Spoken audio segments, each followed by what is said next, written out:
ఈరోజు పిన్నెల్లి రామకృష్ణారెడ్డి మీద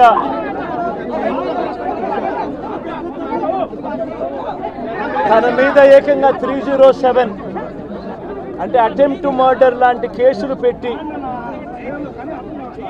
ఏ రకంగా అన్యాయంగా తనను జైల్లో నిర్బంధించడం జరుగుతూ ఉందో కూడా చూస్తూ ఉన్నాం. ఈరోజు రాష్ట్ర వ్యాప్తంగా కూడా ఇదే కార్యక్రమాలు జరుగుతూ ఉన్నాయి. రాష్ట్ర వ్యాప్తంగా కూడా కేవలం తెలుగుదేశం పార్టీకి చంద్రబాబు నాయుడు గారికి ఓటు వేయలేదు అన్న ఒకే ఒక కారణంతో ఏకంగా ఆస్తులను ధ్వంసం చేస్తూ ఉన్నారు, దొంగ కేసులు పెడతా ఉన్నారు. వీళ్ళే కొడతారు, మళ్ళీ వీళ్ళే అటువైపున ఉన్న వారి మీద వాళ్ళు కొట్టారు అని చెప్పి కేసులు పెడతారు. ఇంతటి దారుణంగా ఈరోజు రాష్ట్రంలో పరిపాలన సాగిస్తూ ఉన్నారు. నేను అడుగుతా ఉన్నా, ఇదే గత 5 సంవత్సరాల కాలంలో వైఎస్ఆర్సీపీ పరిపాలనలో ఉండగా, వైఎస్ఆర్సీపీ ప్రభుత్వంలో ఉండగా అప్పుడు జగన్ ఏం చేశాడు?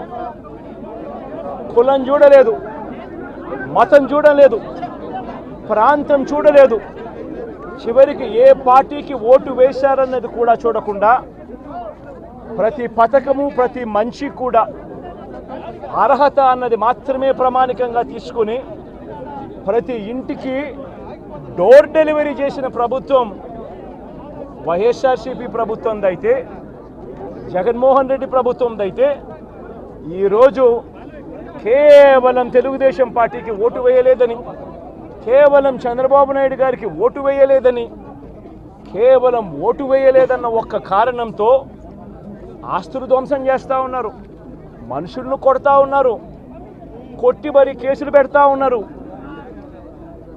ఇంతటి అన్యాయంగా రాష్ట్రాన్ని రావణ కాష్టం చేస్తూ ఉన్నారు. రాజశేఖర రెడ్డి గారి విగ్రహాలను విరగొడతా ఉన్నారు, పగలగొడతా ఉన్నారు.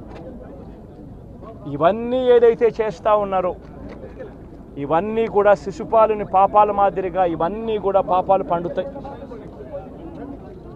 ప్రజాస్వామ్యంలో ఏదైనా కూడా ప్రజలకు మంచి చేసి ప్రజల గుండెల్లో స్థానం సంపాదించుకుని ప్రజల దగ్గరికి వెళ్ళి ఫలాని మంచి చేశాం కాబట్టి మాకు ఓటు వేయండి అని అడిగే పరిస్థితులు ఉండాలి తప్పనిచ్చి ఈ మాదిరిగా దౌర్జన్యాలు చేసి, ఈ మాదిరిగా అన్యాయమైన కేసులు బిగించి, ఈ మాదిరిగా ఆస్తులు ధ్వంసం చేసి, ఈ మాదిరిగా ఫియర్ సైకోసిస్ క్రియేట్ చేస్తూ రాజకీయాలు చేస్తే మాత్రం అది ఏ రోజు కూడా నిలబడే రాజకీయం కాదు.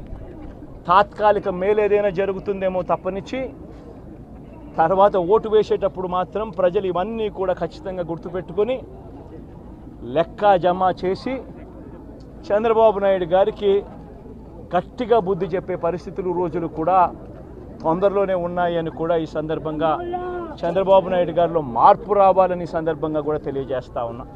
నిజంగా ఇదే విషయానికి వస్తే ప్రజలు ఎందుకు నీకు ఓటేశారు చంద్రబాబు నాయుడు గారు అని చెప్పి ఫస్ట్ చంద్రబాబు నాయుడు ఆలోచన చేయాలి.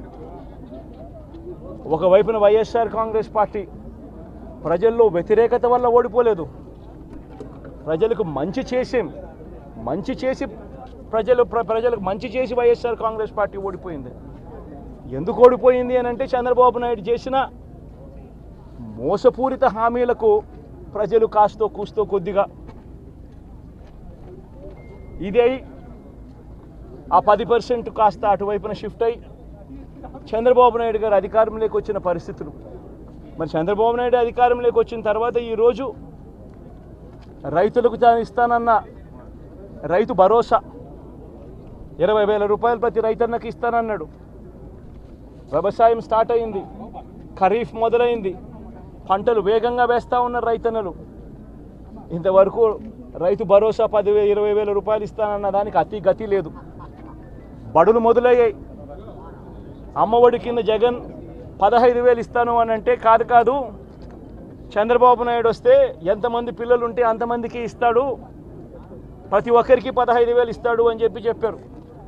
రాష్ట్రంలో 1 కోటి మందికి పైగా పిల్లలు బడియీడు పిల్లలు ఉన్నారు. బడులు స్టార్ట్ అయ్యాయి, ఆ ప్రతి తల్లి కూడా అడుగుతూ ఉంది, తల్లికి వందనం అని పేరు పెట్టావు, అమ్మఒడి అనే పథకాన్ని పేరు మార్చావు, మరి ఆ డబ్బులు ఏమైనాయని చెప్పి గవర్నెన్స్ మీద కాస్త ధ్యాస పెట్టి ఆ తల్లులకి ఇచ్చే డబ్బులు ఇచ్చే కార్యక్రమం చూడండి. రైతులకు ఇచ్చే రైతు భరోసా 20,000 ఇస్తామన్నారు, ఇచ్చే కార్యక్రమం చూడండి. ప్రతి అక్క చెల్లెమ్మకు 18 ఏళ్ళు పైబడిన ప్రతి అక్క చెల్లెమ్మకు ప్రతి ఒక్కరికి 1,500 రూపాయలు ఇస్తామని చెప్పారు. అంటే సంవత్సరానికి 18,000 రూపాయలు. రాష్ట్రంలో 4,12,00,000 మంది ఓటర్లు ఉండరని చెప్పి మొన్ననే లెక్కలు తేలాయి. అందులో దాదాపుగా 2,10,00,000 మంది మహిళా ఓటర్లే. అంటే అందరూ 18 సంవత్సరాలు నిండిన మహిళా ఓటర్లే.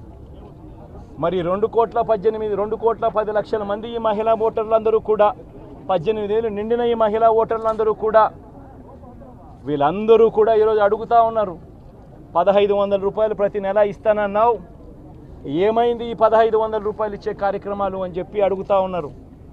వాటి మీద ధ్యాస పెట్టే కార్యక్రమం చంద్రబాబు నాయుడు చేయాలి. ఇవేవి కూడా చేయకుండా కేవలం భయాందోళనలు క్రియేట్ చేయాలి, రాష్ట్రంలో రావణ కాష్టం సృష్టించాలి, దొంగ కేసులు పెట్టాలి, ఇరికించాలి, ఆస్తులను ధ్వంసం చేయాలి. వైఎస్ఆర్సీపీ అభిమానులైనా, వైఎస్ఆర్సీపీ కార్యకర్తలైనా, వైఎస్ఆర్సీపీకి ఓటు వేసిన వారైనా కూడా ఎవరిని కూడా ఉంచకూడదు అన్న దుర్మార్గపు ఆలోచనలతో అడుగులు ముందుకు వేయడం అతి హేయమైన రాజకీయం అని కూడా ఈ సందర్భంగా తెలియజేస్తా ఉన్నా.